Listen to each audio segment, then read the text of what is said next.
Bine v-am găsit, bine v-am regăsit, dragilor din Zodia Berbec, oriunde v-ați afla. Suntem din nou împreună, dragilor, la o nouă surpriză pentru voi. Cum bine știți, la ultimele lecturi v-am anunțat că am de gând să vă fac o surpriză pentru cei, desigur, care vor fi interesați, așa că astăzi voi face 3 lecturi, nu una, pentru planul sentimental, în așa fel încât să acopăr toate zonele care v-ar putea interesa pe voi. Care este subiectul lecturii de astăzi? Cum stai cu dragostea? Atât pe plan relațional, pentru cei care sunteți deja formați, o familie, un cuplu, o pereche, pentru cei care sunt în legături extraconjugale sau neoficiale, și pentru cei care sunteți singurei. Vor fi 3 lecturi, separate, dar pe zodii, în așa fel încât să vă fie cât mai ușor să vă regăsiți sau să găsiți răspunsurile la întrebările pe care vă interesează. Eu sper să vă placă și aștept comentariile voastre, să-mi spuneți dacă putem continua acest gen de lecturi pe viitor, măcar o dată la 2 săptămâni. Eu încerc între lecturile săptămânale și lunare să strecor lucruri interesante pentru voi.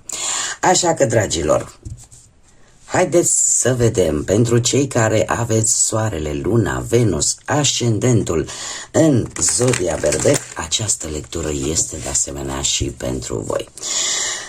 Este totuși o lectură generală, așa că vă rog să luați decât acele mesaje care vor rezona cu voi. Restul, lăsați-le să zboare în univers, pentru că sigur sunt pentru alte energii care într-o mai mică sau mai mare măsură au o legătură cu Zodia Berbec. Și voi începe această lectură cu cei care sunteți deja într-o pereche. Este o lectură evolutivă a perechii, a relației voastre. Pentru cei care sunt deja un cuplu, o familie. Și haideți să vedem ce vine pentru dragii mei din Berbec în relația lor de cuplu. Ce vine pentru dragii mei din Berbec în relația lor de cuplu în următoarea perioadă? Sunt lecturi atemporale, nu au o limită de timp, așa că ele sunt valabile din momentul în care voi le urmăriți. Să vedem.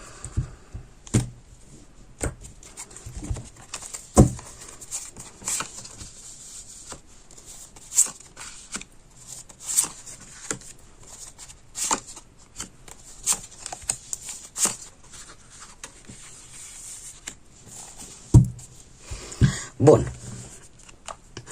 Cum sunteți voi, dragilor? Cum ești tu? Tu ești într-un moment de introspecție în care poate îți place să stai mai mult singurel, singurică, în care vrei să înțelegi mai bine anumite lucruri sau pur și simplu ceva din trecut nu-ți dă pace și cumva ești un pic mai solitară. Nu, asta nu înseamnă neapărat că nu ești atentă la ce se întâmplă în relația ta, doar că există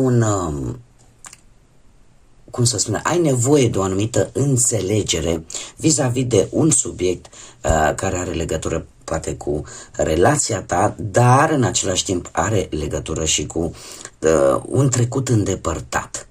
Ca să zic așa, reiei pas cu pas o anumită situație pentru a o înțelege mai bine. Cum este perechea ta? Perechea ta vede acest lucru. Are atenție la acest detaliu.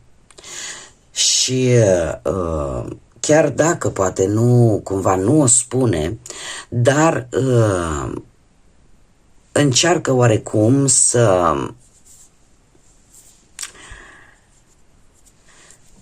să-și facă timp. Să-și facă timp pentru relația voastră. Poate să fie foarte mult preocupată de muncă sau de carieră și să nu fie foarte atentă la necesitățile relației în sine în acest moment. Cum este comunicarea voastră? Sau dacă aveți vreun proiect în comun, un proiect în comun există.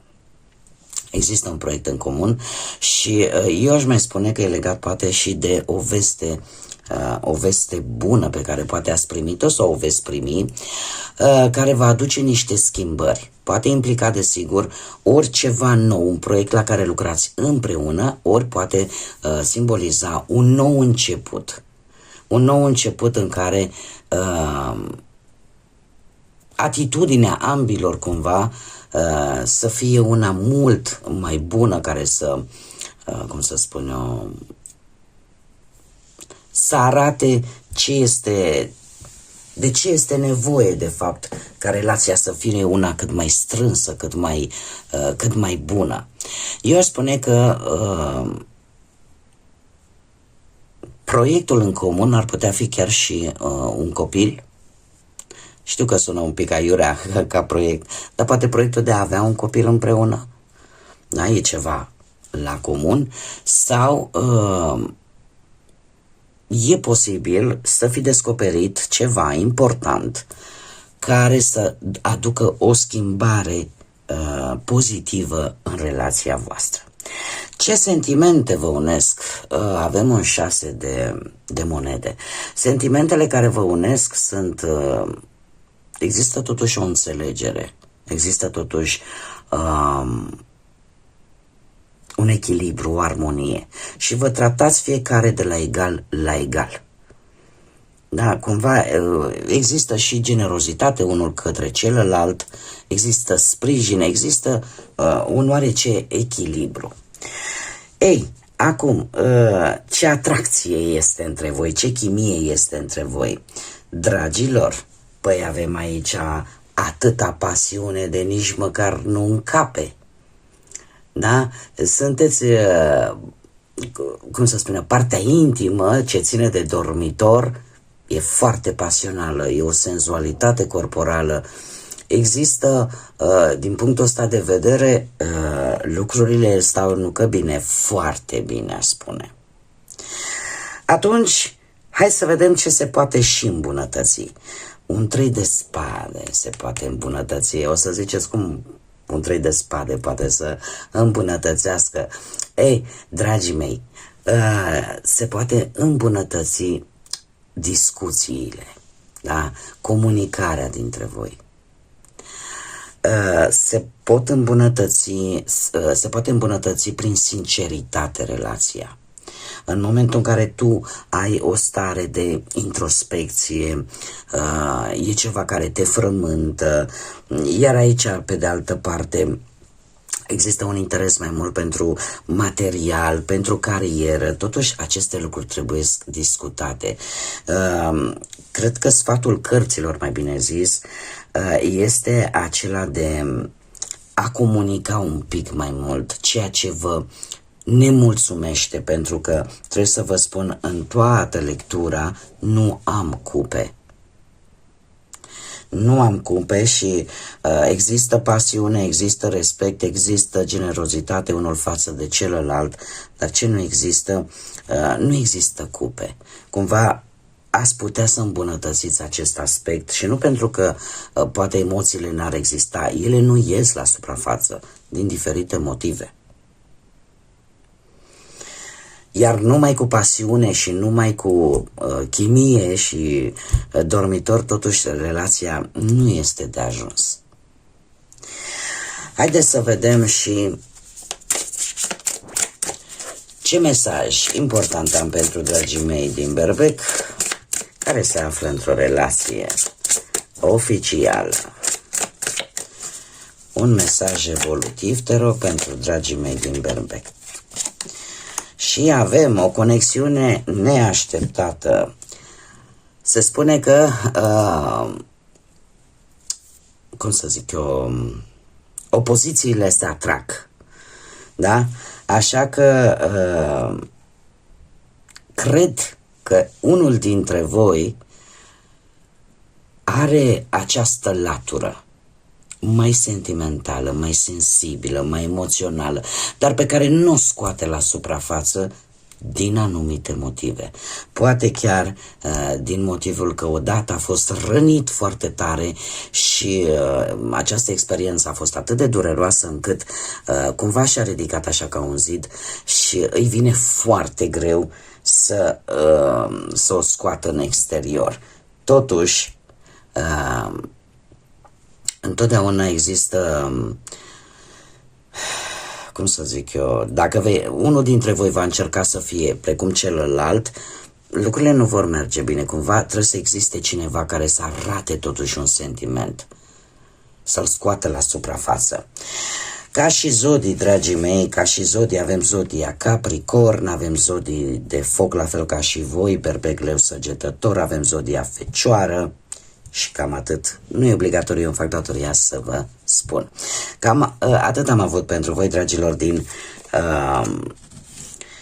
din Berbec, care vă aflați într-o relație. Noi o să mergem mai departe și să vedem ce ne spun cărțile despre cei care se află într-o relație extraoficială, da? Sau mai pe românește, într-un trio. Să vedem ce vine pentru dragii mei din Berbec, implicați într-o relație de trio.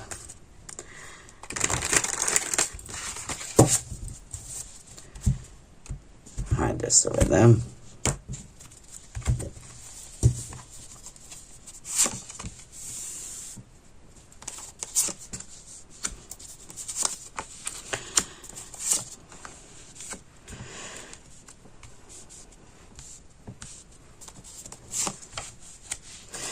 Dragii mei, voi, situația voastră actuală este una de conflict. Un conflict care poate să aibă loc în interiorul vostru. De ce? Voi sunteți cea de-a treia roată la căruță, ca să zic așa, în care stați și urmăriți și automat apare acest conflict. De ce eu nu sunt în locul celuilalt?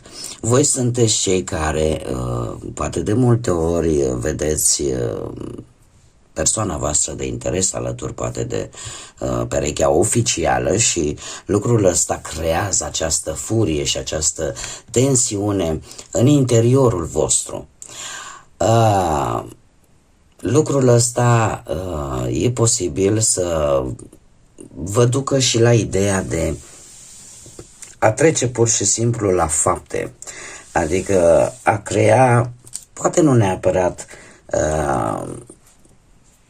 cum să spun eu, voit, ci pur și simplu este ceea ce voi simțiți. În momentul în care ești, te simți în plus și ai vrea să ai ceea ce altul deja deține, apare acest conflict interior și poate că unii dintre voi chiar ați trecut și printr-o discuție foarte aprinsă vis-a-vis de acest aspect.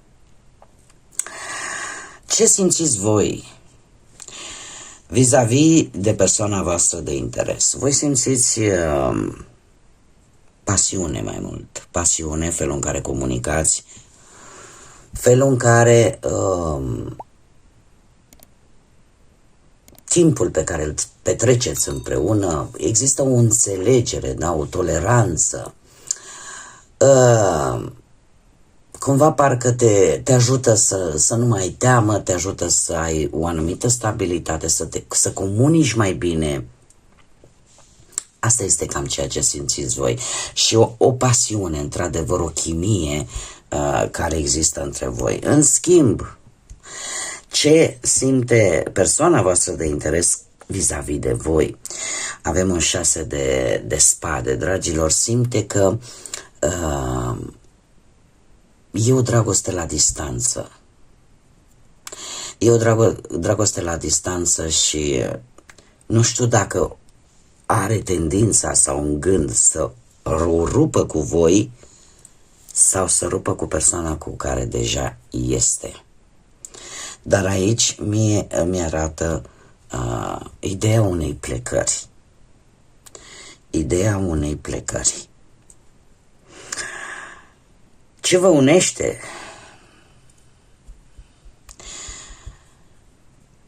Ce vă unește sau ce poate să vă despartă? Mare atenție! Avem cineva ori mai în vârstă, o energie de pământ, Taur, Fecioară sau Capricorn. O energie care eu aș spune că are o situație bună din punct de vedere financiar și chiar are resurse bine puse la păstrare. Poate să fie, nu știu, vreo mamă, vreo soacră, vreo soră. Eu aș zice că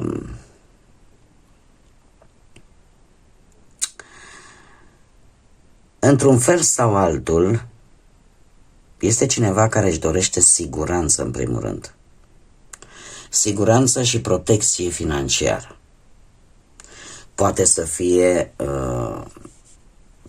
perechea persoanei voastre de interes sau, pur și simplu, de asta zic că lucrează în ambele sensuri această carte.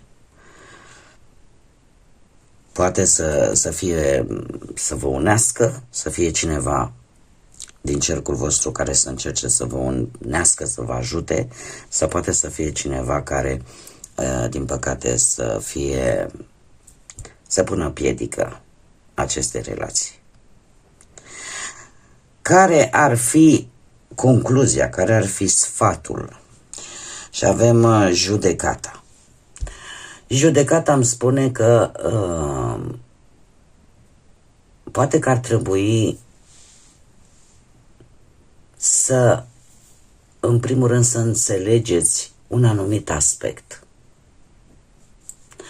Poate că ar trebui o încercare sinceră de a o lua de la capăt, de a te împăca cu o anumită idee. Pentru că judecata despre asta ne vorbește, de a face ceea ce este corect, de a face ceea ce este drept, pentru a putea merge înainte. Eu acum, ce este interesant aici, faptul că nu avem nici la voi de data aceasta, nu mi-apar cupe, asta îmi spune că totuși această relație ori are un interes mai mult material sau decât pasional.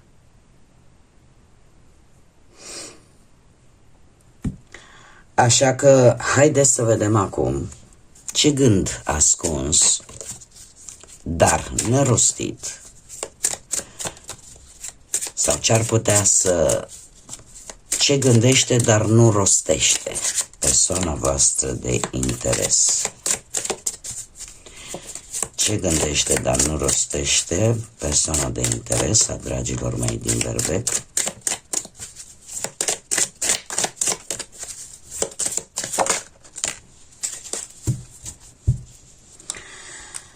Și haideți să vedem, spune așa: nu mă simt vinovată pentru felul în care te-am tratat.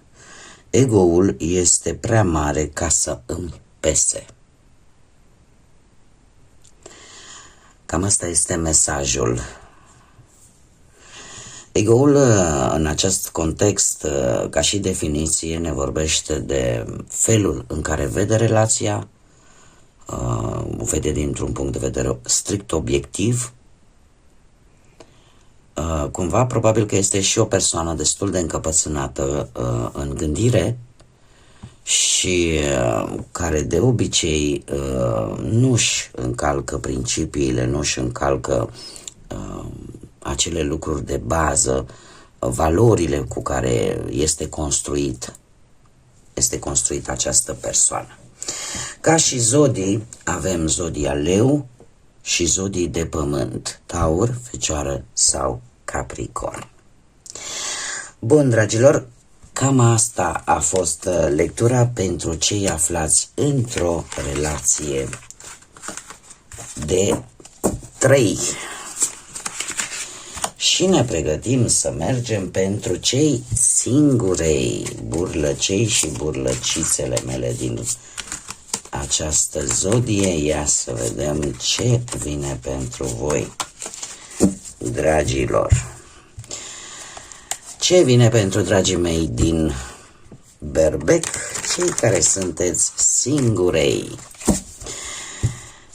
Ce vine pentru dragii mei din Berbec, care în acest moment sunt singuri? Ce vine pentru dragii mei din Berbec pe plan sentimental pentru cei singuri? Să vedem.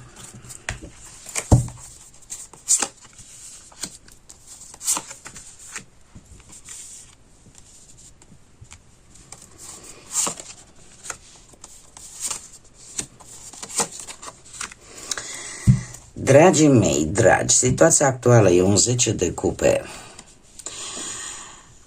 Se pare că sunteți, unii dintre voi cred că aveți o familie. O familie în ce sens? Puteți avea copii, sau un copil sau mai mulți copii. Și cumva în acest moment, sau sunteți alături de familia voastră, de unde proveniți, familia voastră de sânge.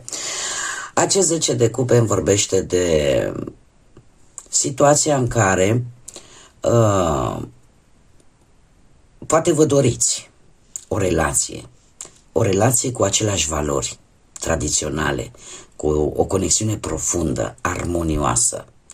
Dar de moment, poate că se apropie și un eveniment fericit pentru voi legat de familia voastră. La ce vă gândiți? Vă gândiți că într-un fel sau altul trebuie să renunțați la ceva ce parcă nu mai funcționează, că vreți să renunțați, dom'le, trebuie să ori schimb locul, schimb norocul, ori sunteți un pic disperați ca această situație să se termine, să întâmple ceva extraordinar, ca voi să puteți totuși să vă refaceți poate viața sau să încercați într-un fel sau altul ca universul să-și spună punctul de vedere.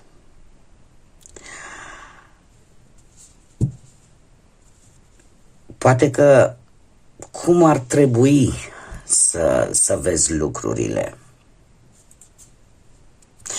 Lucrurile ar trebui să le vedeți, cum să spun eu, un pic mai realist.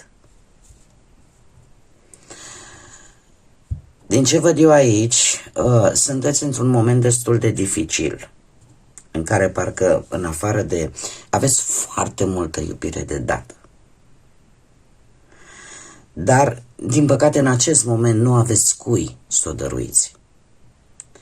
Ce ar trebui sau cum ar trebui să vedeți lucrurile, ieșiți din zona de visare, încercați să gustați un pic din realitate. Șaptele ăsta de cupe îmi vorbește despre acea idee în care tot îți faci iluzii, sunteți foarte visători,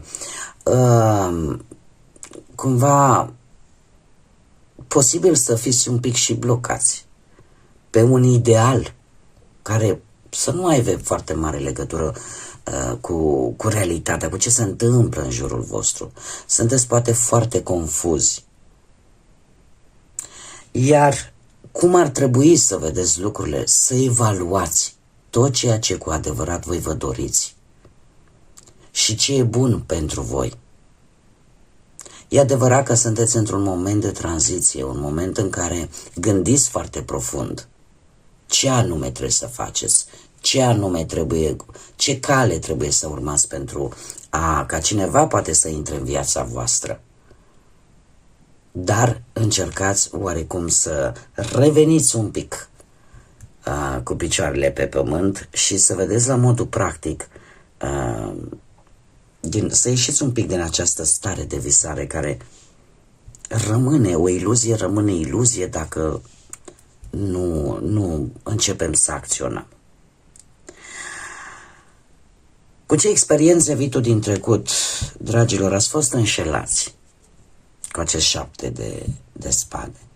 Ați fost înșelați, ca să zic așa, mișelește. V-ați trezit că ce ați avut nu mai aveți. Într-un mod foarte subtil. Aș spune că ați avut încredere foarte mare. Iar această încredere, din păcate, a fost călcată în picioare.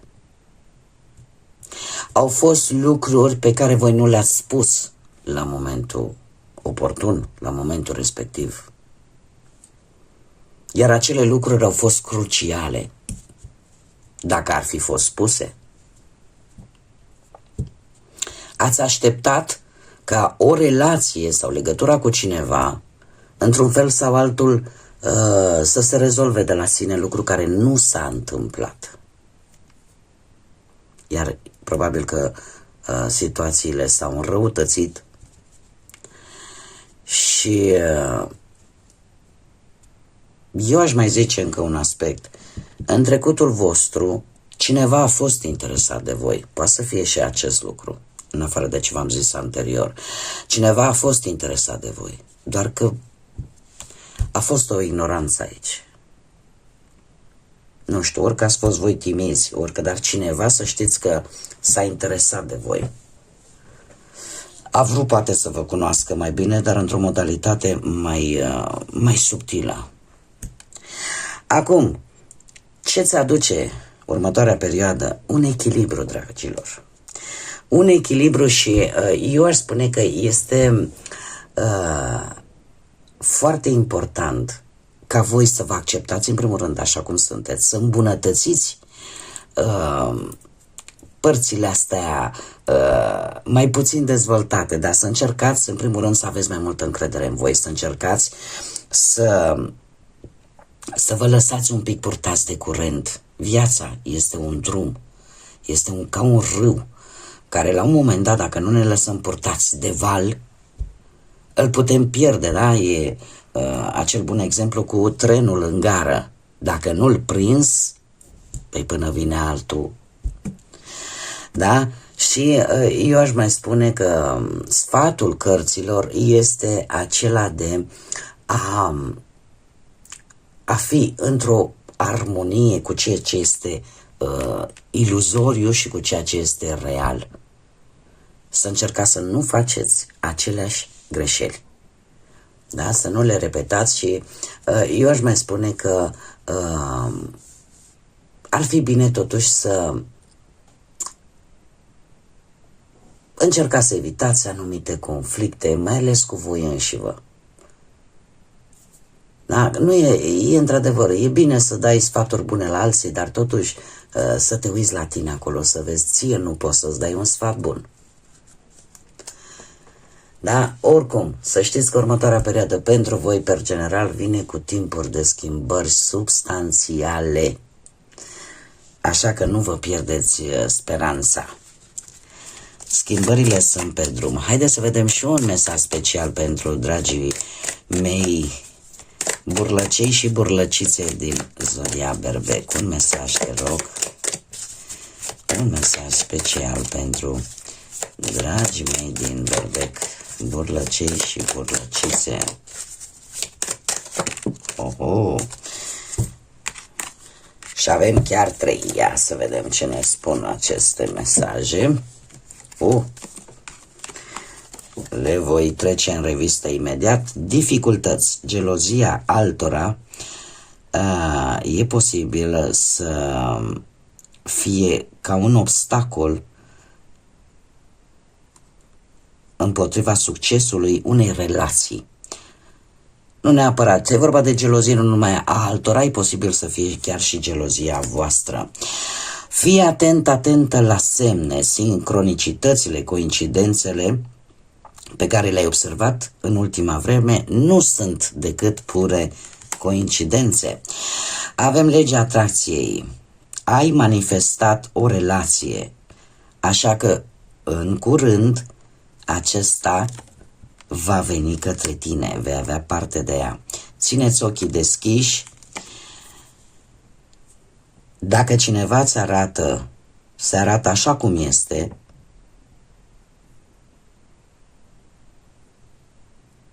da, dă-i un dram de încredere încă de la început. Dă-i acel dram de încredere, nu toată. Dar dă-i acel dram de încredere, adică dă-i posibilitatea unei persoane, mai ales dacă se arată fix așa cum e și care e posibil un pic, poate să te șocheze. Dar de obicei adevărul surprinde. Da? Și o realitate pură poate surprinde. Dar dă-i acest dram de încredere, pentru că cine știe unde puteți ajunge. Știți cum e? Mai bine un adevăr gol-goluț decât o minciună bine îmbrăcată. Bun, dragilor, cam atât am avut pentru voi. Eu vă mulțumesc pentru prezență. Sper că v-a plăcut acest gen de lecturi și chiar, cum am mai spus, vă rog în comentarii să-mi lăsați un feedback să vedem cât de tare v-a plăcut. Până data viitoare, când ne vom reîntâlni la o nouă lectură, invit pe toți cei care poate ați rezonat, poate v-a plăcut sau poate pur și simplu v-a plăcut felul în care eu citesc și fac aceste lecturi. Nu ezitați, abonați-vă, este gratuit, cum de asemenea nu uitați de clopoțel, el vă va notifica atunci când eu public lecturi noi. De asemenea, trebuie să mulțumesc tuturor celor care, prin amabilitatea, înțelegerea și dorința lor de a sprijini acest proiect, au dat like, au distribuit, au lăsat comentarii, s-au abonat. Mii de mulțumiri tuturor, iar până data viitoare când ne vom reîntâlni la o nouă lectură, eu vă doresc tot binele din lume, să aveți multă energie pozitivă, multă înțelegere și, desigur, să fiți iubiți, dragilor.